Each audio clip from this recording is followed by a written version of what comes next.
సరే, ఒక super powerful marketing secret గురించి మాట్లాడుకుందాం. Okay, let's start with a number 28%.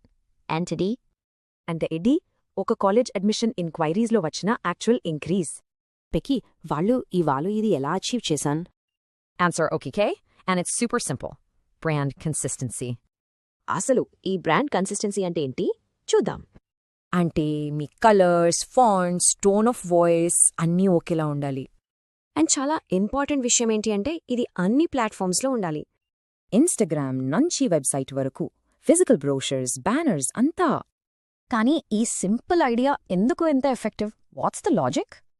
ఎందుకంటే ఇది మీ బ్రాండ్ని ఇన్స్టెంట్లీ రికగ్నైజబుల్గా చేస్తుంది. సో కన్సిస్టెంట్ మెసేజింగ్తోనే స్టార్ట్ అయ్యి ఐబీ ట్రస్ట్ బిల్డ్ చేస్తుంది. So the choice is clear.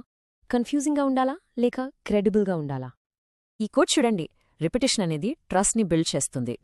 And ఆ ట్రస్ట్ కాలేజ్కి అప్లై చేయడం లాంటి పెద్ద డెసిషన్స్ని ఇన్ఫ్లుయెన్స్ చేస్తుంది. సో చూశారు కదా, విజిబిలిటీ, ట్రస్ట్ అండ్ ఎంగేజ్మెంట్ అన్నీ బూస్ట్ అవుతాయి. ఓకే, సో ఫైనల్గా మనం ఏం నేర్చుకుందాం? సింపుల్, అ కన్సిస్టెంట్ బ్రాండ్ ఒక క్లియర్, ట్రస్ట్ వర్దీ స్టోరీ చెప్తుంది. సో ఇప్పుడు ఆలోచించండి, మీ బ్రాండ్ ఏం స్టోరీ చెప్తోంది?